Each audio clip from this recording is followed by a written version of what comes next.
De acuerdo a la Constitución mexicana, en el artículo 16, toda persona tiene derecho a la protección de sus datos personales, al acceso, rectificación y cancelación, así como manifestar su oposición a los términos que fije la ley, la cual establecerá los supuestos de excepción a los principios que rijan el tratamiento de datos. Por razones de seguridad nacional, disposiciones de orden público, como seguridad y salud pública, o para proteger los derechos de terceros. Es por ello que el espionaje es considerado como violación a los derechos humanos y en todo caso debe ser investigado y sancionado. De acuerdo a un reportaje del New York Times publicado el lunes 16 de junio de 2017, se dio a conocer que el gobierno mexicano ha utilizado un software llamado Pegasus con el fin de investigar a periodistas, activistas y defensores de derechos humanos. Este tipo de sistemas opera a través de la infiltración en aparatos telefónicos y empieza por monitorear llamadas, correos, mensajes, contactos y además se puede utilizar la cámara y hasta el micrófono para vigilar. La empresa NSO Group, de origen israelí, es quien vende este software Pegasus a gobiernos para que sea utilizado en el combate del terrorismo y del crimen organizado. El gobierno mexicano ha negado la utilización de este software para espiar a periodistas o a ciudadanos. La investigación o el reportaje, reiterarle que hemos rechazado, por supuesto, tal reportaje. Estamos pidiendo que exista la denuncia pertinente para que la PGR también pueda hacer la investigación al respecto y ver si hay algún elemento al respecto. Nosotros rechazamos el que se esté haciendo algún tipo de espionaje o investigación respecto a periodistas, a algún defensor de derechos humanos o de ONGs. Abrimos las rendijas. Un mundo nos espía.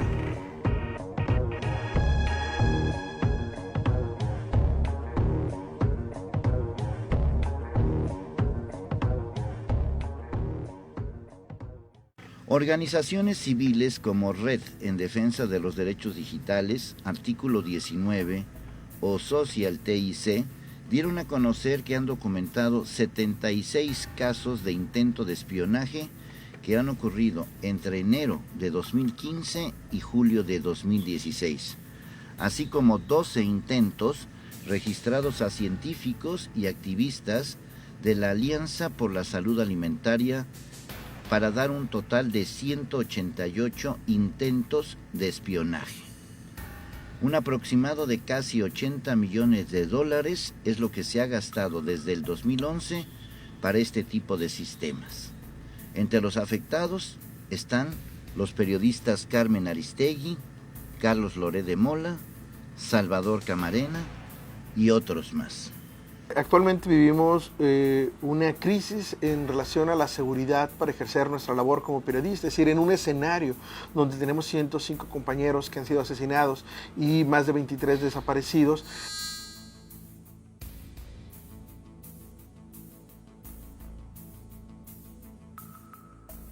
Es terrible que se pueda, digamos, de alguna manera comprobar que justamente ese labor de espionaje o de inteligencia, dirían las autoridades, está siendo empleado justamente para aquellos que se dedican a ejercer la libertad de expresión, pero que a su vez, como periodistas, somos garantes del derecho a conocer o del derecho a la verdad o del derecho a saber que tiene la ciudadanía.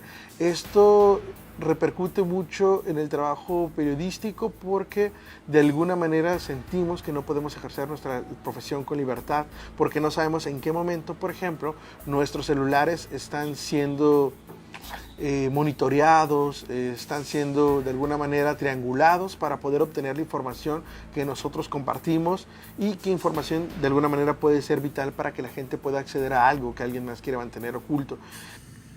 En términos legales, el espionaje contempla hasta una pena de 12 años de prisión y una multa de 46,000 pesos. El tema de Pegasus es que cuando se instala en un aparato es indetectable.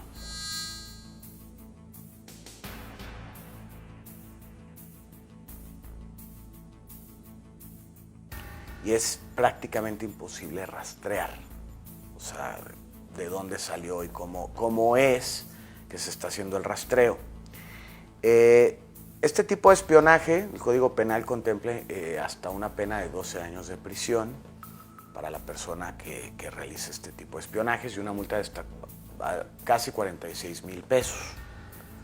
Pero pues por un lado tenemos que el gobierno, pues obviamente, no va a cooperar ni va a dejar que procedan estas denuncias penales porque pues obviamente son las mismas instituciones del gobierno, no autoridades judiciales, Secretaría de Defensa Nacional y Gobernación los que están haciendo el espionaje. Entonces obviamente pues por más que se presenten denuncias penales, pues les van a dar carpetazo, ¿no? La actual ley de telecomunicaciones obliga a los proveedores de servicios de telecomunicaciones a guardar información sobre todos los usuarios. A esto ellos tradicionalmente lo denominan metadatos, porque son como tendencias, ¿no? A qué números llamas, a dónde vas, temas de geolocalización, cuánto tiempo llamas, ¿no? El tipo de aparato que tienes y cuestiones por el estilo. Pero está comprobado que obviamente no nada más con estas facultades que se otorga el gobierno a través de la ley de telecomunicaciones, no solo recolectan metadatos, pueden incluso leer mensajes, escuchar conversaciones y demás. Porque a final de cuentas, el software que se utiliza para el espionaje, tanto el que salió hace unos días en las noticias en el New York Times y el tema de espionaje a periodistas,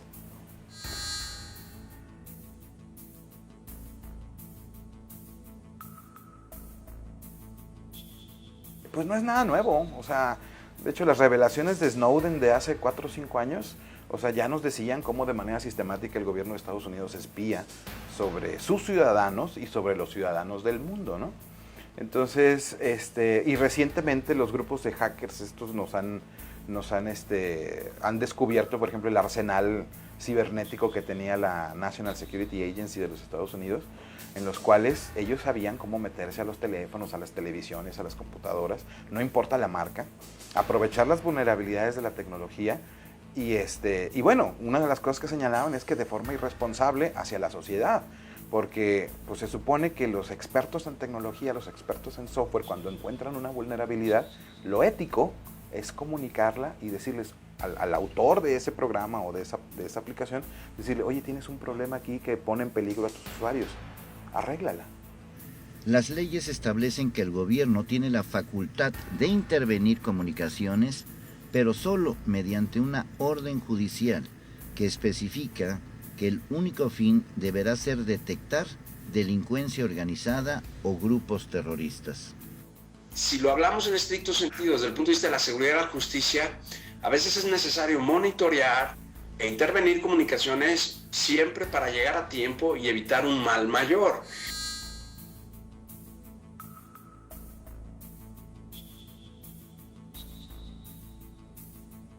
El tema es que las leyes establecen perfectamente cuándo se puede intervenir una comunicación privada. El tema es que es tremendamente difícil denunciar y probar un mal uso de esas tecnologías de intervención y entonces, por consecuencia, mucho más difícil que sean penadas y por eso reina impunidad. Y no solo es en el tema del espionaje, en general en el tema de la función pública, lo que está pasando, al menos en mi opinión, al ventilar algo que ya estábamos advertidos, que ya sabíamos que pasaba, pero que se ha hecho de forma indiscriminada, es que el crédito de confianza pública, la mínima autoridad moral que pudiera residir en un régimen, y en este caso no solo es el régimen federal, sino los regímenes estatales y los regímenes municipales que han utilizado esas tecnologías, pierden un crédito de opinión pública y entonces se generaliza la desconfianza, y eso políticamente no es sano para ningún pueblo, porque fragmenta la unidad, porque un pueblo dividido no prevalece, no crece, no avanza, y esto no más viene a sumar discordia. El incumplir una orden de ley se conoce como desacato. Entonces, si un juez ordena algo y la autoridad no cumple, puede llevar a cabo el cobro de multas o inclusive perder el cargo de quien violenta la ley. Lo que pasa es que tiene que ser muy selectivo.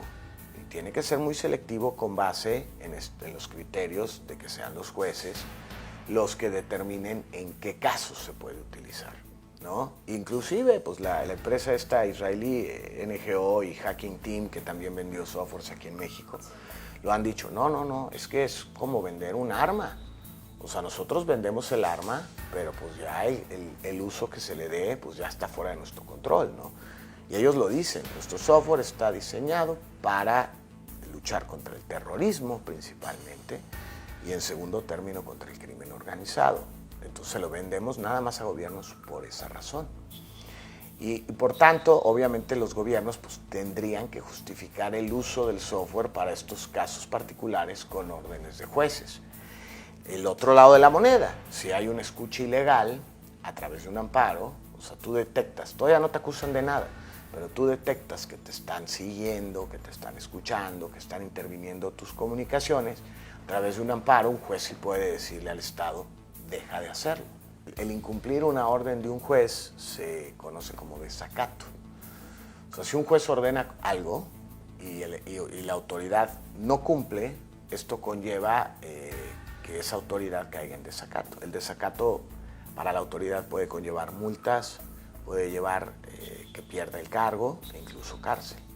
Entonces, en ese sentido, pues sí hay mecanismos para que, o sea, es parte del equilibrio de poder, ¿no? Que los jueces puedan tener el control sobre lo que las demás autoridades realizan. Países como México, Venezuela, El Salvador, Honduras, Guatemala y muchos más son algunos de los más afectados por la impunidad ante la violación de los derechos humanos. El que te infecten y el que te logren empezar a espiar, pues podemos decir que es muy rápido, pero pues obviamente pues lo que ellos buscan es información, ¿no? Entonces la información no la van a obtener de un día para otro. Claro, van a poder escanear tu teléfono a lo mejor y a lo mejor encontrar ahí muchas cosas, pero normalmente son ataques que se ponen, se instalan y los estás ordeñando día a día. Hay sistemas espías que duran años y la gente no se da cuenta que lo están espiando. Pues aquí en México sabemos que somos de los países con más corrupción y con más impunidad, ¿no? Entonces, la ley pues realmente no importa. Mientras no resolvamos el tema de la impunidad, o sea, pudiera ser ilegal y castigable con pena de muerte, pero pues si la impunidad está por los cielos, pues entonces no pasa nada, ¿no? Castigar los casos de espionaje sin que la corrupción se encuentre de por medio podría darle un final diferente a este problema. Pero desde el punto de vista político, operativo, estratégico, es necesario. Es necesario y no podemos decir, porque no es verdad, que haya un espionaje de buena fe, al menos entre dos sujetos. No lo puede haber. Por eso un gobierno se dice que no hace espionaje cuando justifica y motiva una intervención en una comunicación porque está monitoreando un peligro, una amenaza o un riesgo. Entonces, si se sale de ese parámetro, ya la acción es de suyo ilegal, es infundada y no está motivada. Por eso es un crimen, así lo prohíben las leyes penales del país.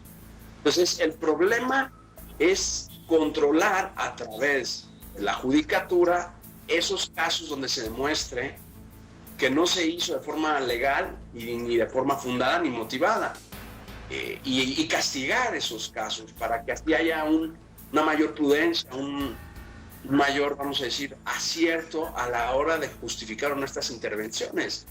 Y eso pues es un acto a veces tremendamente complicado de demostrar, por no decir que imposible. La malversación consiste en utilizar los fondos públicos para un objetivo diferente al establecido en el presupuesto, que termina atentando contra la sociedad.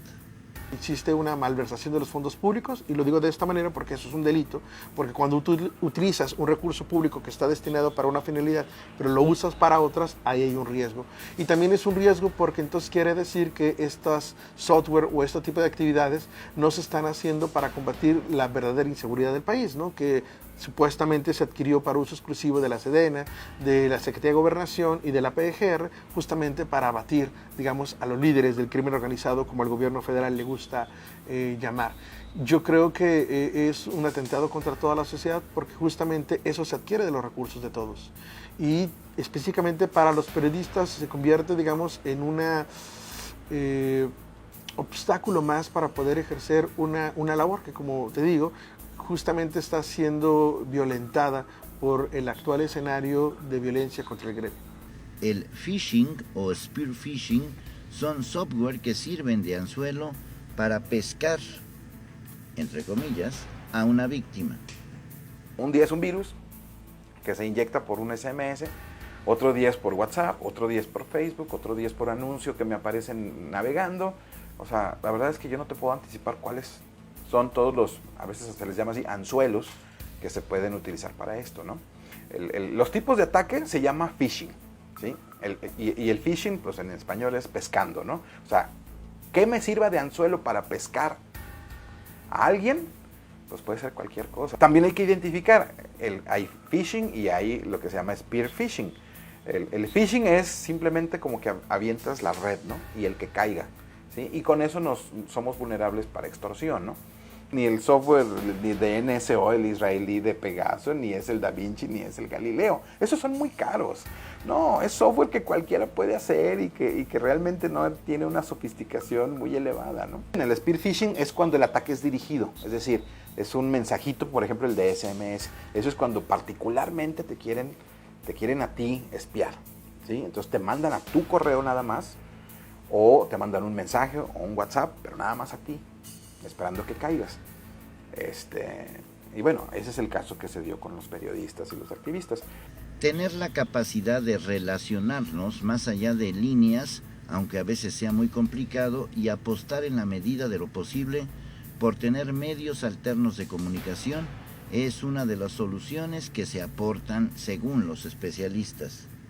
De que no todo tiene que estar en línea, que no todos los temas se tratan por teléfono, que no todos los escritos son a través de computadora y volveremos a usar la mano y volveremos a usar la máquina de escribir, porque si le apostamos, y esa es una opinión muy personal, a interactuar únicamente a través de las redes de telecomunicaciones o a vivir a través del internet, me parece que, como se demuestra en estos casos, es una decisión equivocada. Es necesario tener la capacidad de relacionarnos más allá de las líneas, aunque a veces sea muy complicado, y apostar, en la medida de lo posible, por tener medios alternos de comunicación. No solamente México ha utilizado este software Pegasus, Estados Unidos, China, Irán y también en Europa se han sumado a la lista. Una persona que hizo espionaje, pues difícilmente, o sea, es una persona que socialmente sería un peligro constante en la sociedad. Entonces, difícilmente los dejarían encerrados sin derecho a fianza. Lo que hacen otros países, que sí es una medida que me parece adecuada, Estados Unidos en específico, es inhabilitar a las personas que hacen delitos informáticos el uso de computadoras. Porque ahí sí, aunque el cuate esté en su casa, ¿no? O sea, él no es un peligro en este plano, él es un peligro en la red. Estados Unidos, por ejemplo, utiliza no solo el software Pegasus, ellos tienen softwares aparentemente más sofisticados. Muchos países de Europa los utilizan, países radicales más con gobiernos menos democráticos como China, como Irán, pues obviamente también no solo censuran el internet, sino que también hacen rastreo y seguimiento de personas, sobre todo disidentes políticos. Y pues llegamos al extremo, por ejemplo, de lo que pasa en Corea del Norte, que en Corea del Norte el internet ni siquiera existe. O sea, el gobierno tiene instalado un intranet, o sea, que es como un internet propio de Corea del Norte, que no solo limita que pueden ver los norcoreanos, sino también pues obviamente los rastrea en todas sus actividades. Entonces esto es muy común, o sea, los gobiernos de muchos países tienen data centers precisamente para estar haciendo monitoreos. El gobierno de Jalisco, según este estudio realizado por la Red en Defensa de los Derechos Digitales, contrató el sistema de Hacking Team, que fue utilizado de manera oficial en 2 ocasiones para hacer intervenciones privadas, la primera en 2014 y la segunda en 2015. El costo del sistema de espionaje, 748,000 euros, algo así como 16 millones de pesos.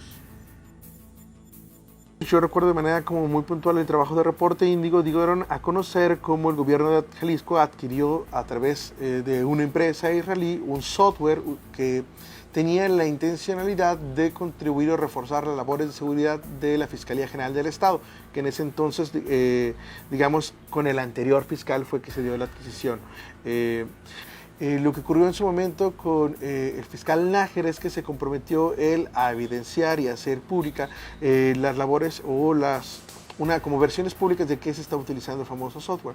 El asunto es que el anterior fiscal se fue, llegó un nuevo fiscal y hasta la fecha no sabemos para qué se estaba utilizando.